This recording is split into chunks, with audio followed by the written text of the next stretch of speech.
Book है आपकी मेधा। First chapter आपका कंप्लीट हो चुका है। सेकंड चैप्टर देखिए आप अपना। सेकंड चैप्टर है आपका मिट्ठू। अब चैप्टर देखते हैं।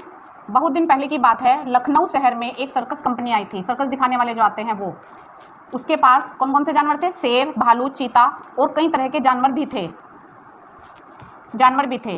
इनके साथ ही एक बंदर मिट्ठू भी था। बंदर का क्या नाम था? मिट्ठू। वैसे मिट्ठू किसका नाम होता है? तोते का। लेकिन इसमें क्या है, बंदर का नाम क्या है? मिट्ठू।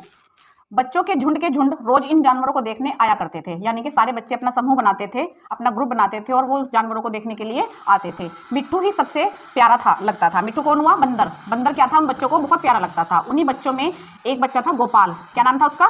गोपाल। वह रोज आता और मिट्ठू के पास घंटों चुपचाप बैठा रहता। उसे शेर, भालू, चीता आदि से कोई प्रेम नहीं था। बाकी जानवर भी थे वहां पे, लेकिन वो किसी से बात नहीं करता था, ना ही उसे प्यार था। वो सिर्फ किससे बात करता था? मिट्ठू से। वह मिट्ठू के लिए घर से चने, मटर, केले लाता और उसे खिलाता। मिट्ठू भी गोपाल से उतना ही मिल गया था। मिट्ठू यानी कि बंदर भी जो था वो गोपाल से बहुत प्यार करने लगा था। दोनों ही आपस में मित्र बन गए थे।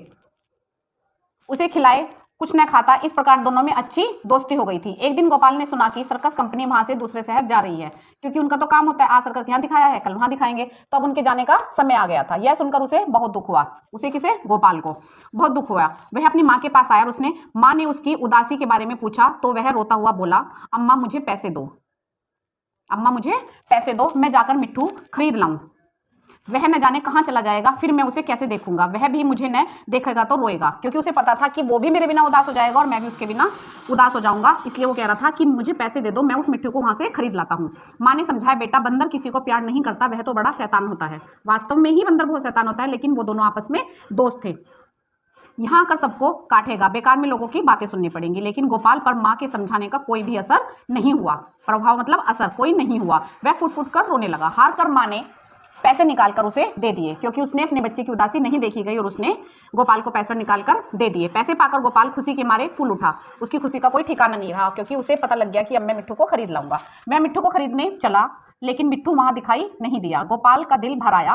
गोपाल परेशान हो गया कि मिट्ठू कहाँ चला गया। उसके मन में शंका उत्पन्न हुई। उसे कुछ शक हुआ, मिट्ठू कहीं भाग तो नहीं गया। गोपाल सर्कस कंपनी के मालिक से मिला। गोपाल जो था, जो उस सर्कस का मालिक था, उससे मिला। उसे पैसे दिखाकर बोला, क्यों, अब आप मिट्ठू को मेरे साथ भेजेंगे ना? मालिक रोज उसे मिट्ठू के संग खेलते और खिलाते देखता था। वह हंसकर बोला, अब की बार आऊंगा तो मिट्ठू को तुम्हें दे दूंगा। उसने उसे टाल दिया कि अगली बार जब मैं सर्कस दिखाने के लिए आऊंगा तो मैं तुम्हें मिट्ठू को खुद ही दे जाऊंगा। गोपाल निराश होकर चला गया और मिट्टू को इधर उधर ढूंढने लगा।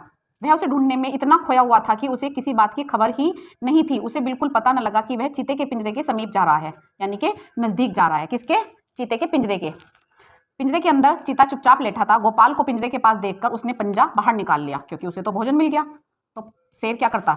उसे देखकर पंजा घुमाता ही ना, बाहर निकाल लिया। गोपाल को पकड़ने की चेष्टा करने लगा। उसने गोपाल को ऊपर झपटा, यानी कि उसे पकड़ने लगा। गोपाल को दूसरी ओर देख रहा था, तो उसे पता ही नहीं था कि चीता का पंजा उसके हाथ के पास पहुंच गया है। चीता उसे पकड़कर खींचने ही वाला था कि न जाने कहां से कौन आया। मिट्ठू कहां से आकर पंजे पर कूद पड़ा। किसके पंजे पर? चीते के पंजे पर कूद पड़ा।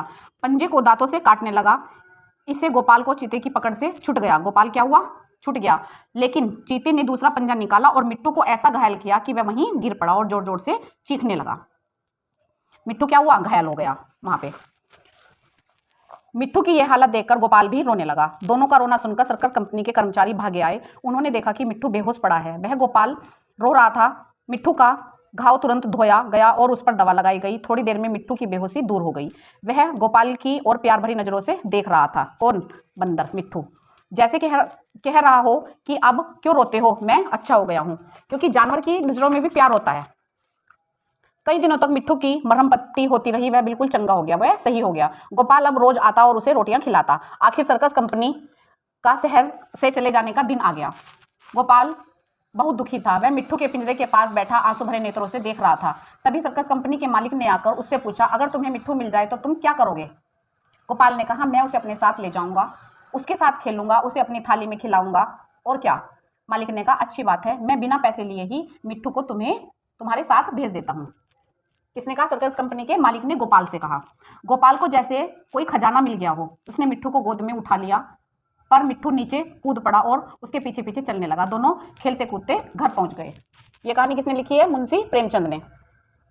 अब आपको इसके शब्दार्थ है ये, कॉपी में नोट डाउन करने हैं। अब इसके क्वेश्चन देखिए। लखनऊ शहर में कौन सी कंपनी आई थी? Circus company. गोपाल ने माँ से कितने पैसे मांगे? कुछ पैसे मांगे थे। चीते ने किसे घायल कर दिया था? बंदर को या गोपाल को? बंदर को घायल किया था। गोपाल मिट्टू को लेकर कहाँ गया? अपने घर आ गया। मिट्टू कौन था? मिट्टू एक बंदर था। गोपाल मिट्टू को क्या क्या चीजें खिलाता था? चने, मटर, केले आदि खिलाता था। अम्मा से पैसे लेकर गोपाल ने क्या किया? गोपाल ने क्या किया? मिट्टू को खरीदने के लिए सर्कस कंपनी के मालिक के पास चला गया।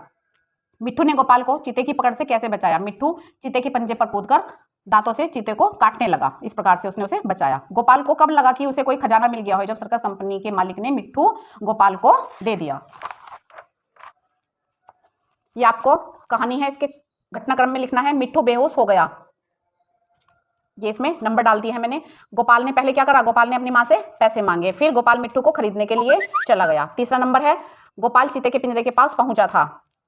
गोपाल चीते की पकड़ से छूट गया, फिर मिट्टू क्या हुआ? बेहोश हो गया। फिर है आपका, गोपाल ने मिट्टू को गोद में उठा लिया, क्योंकि गोद में उठा के वो उसे घर ले आया था।